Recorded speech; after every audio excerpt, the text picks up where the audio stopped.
বাংলাদেশে রেকর্ড বা ইতিহাস যেটাই বলি, বাংলাদেশের ইতিহাসে এই বছর যে গরম পড়ছে, এই রকম গরম, এই রকম খরতাপ এই দেশের ইতিহাসে আর কখনো হয়েছে কিনা আমার জানা নাই। যদিও কখন হয়ে থাকে অল্প দুই একদিন ছিল, কিন্তু একটানা এতদিন অনাবৃষ্টি এবং প্রচণ্ড রৌদ্রের কারণে জনজীবন বিপর্যস্ত হওয়া, এটা মনে হয় এই বছরই আমরা প্রথম দেখলাম।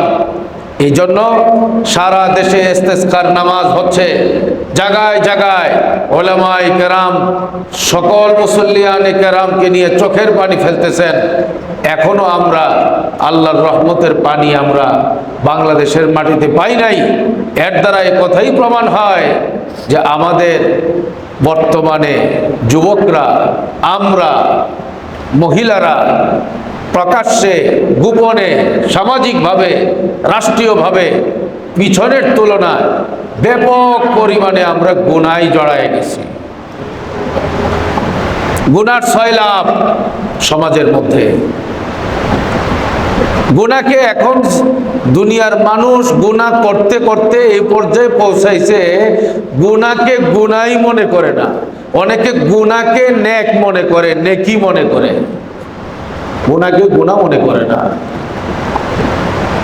কালামে পাকে আল্লাহ তাআলা বলেন, ওয়া আল্লাযী ইসতাকামু আলা তারিকা লাসকাইনাহুম মাআন গাদাকা।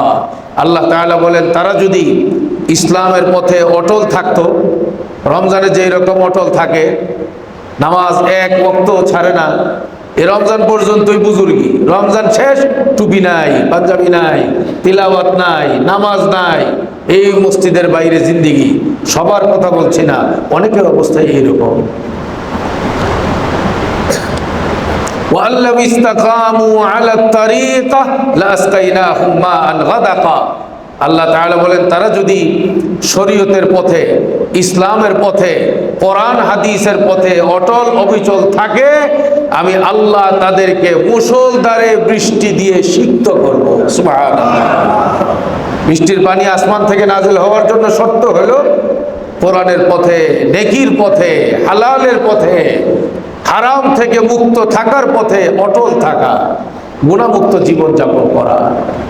হযরত নূহ আলাইহিস সালাম তার কওমকে লক্ষ্য করে বলছেন,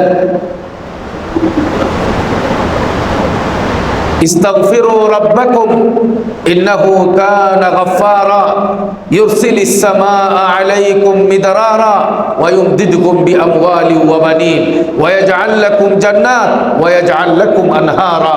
হযরত নূহ আলাইহিস সালাম তার কওমকে লক্ষ্য করে বলেছেন, তোমাদের অনেক গুনাহ হয়ে গেছে, আল্লাহর কাছে মাপ চাও।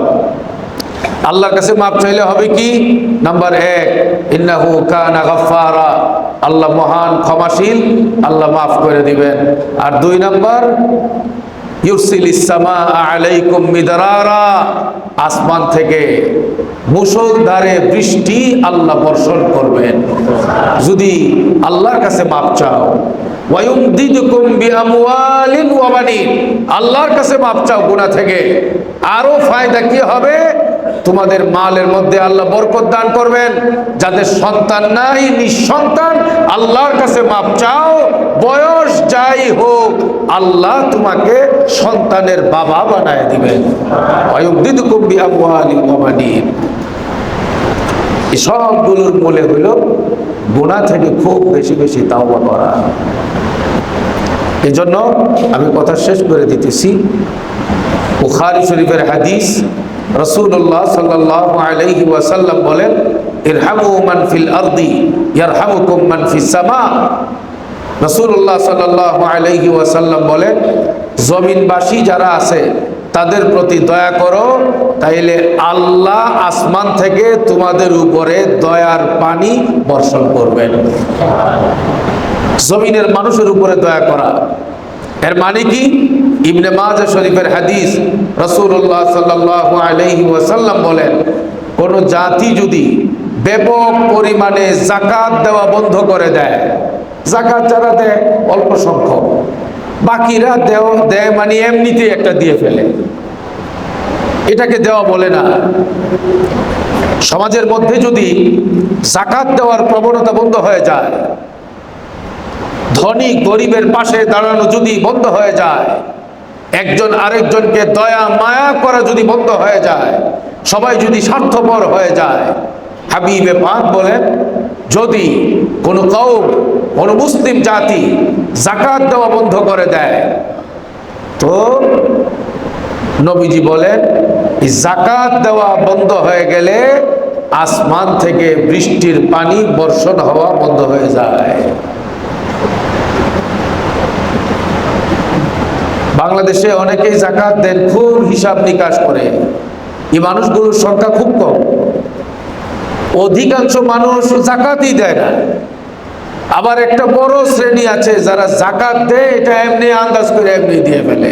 তার উপরে যাকাত আইছে 1 কোটি টাকা, 10 লাখ টাকা, ওই 150 টাকা দামের যাকাতের কাপড় এলাকার মানুষরে, হাজার হাজার মানুষরে জমা করে ফটো সেশন করে এই যাকাত দেওয়ার একটা পরিবেশ করে, অনুষ্ঠান করে।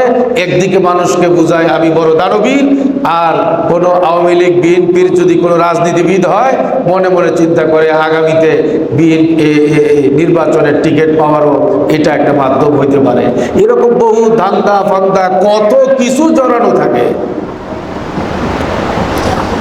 এই জন্য সবাই যার যার ঘরের হালাত জানি। আমার এই বডিটা আমার ঘর, আমার এই ঘর দিয়ে আমি কি কি গুনাহ করছি, আমার চোখ দিয়া, আমার কান দিয়া, আমার জবান দিয়া, আমার ব্যবসা বাণিজ্য দিয়ে, আমার লেনদেন দিয়ে, এটা আমার চেয়ে এই দুনিয়ার কেউ বেশি জানে না। আল্লাহ জানে আর আমি জানি। এই জন্যে দোয়া করব, দোয়া হয়ে যাবে। দোয়ার আগে আমাদের আপনারা কিছু বলবেন। আমি তো বলছি কথা, আপনি কিছু বলেন, এরপরে অল্প অল্প 2টা কথা বললে এরপরে দোয়া হয়ে যাবে।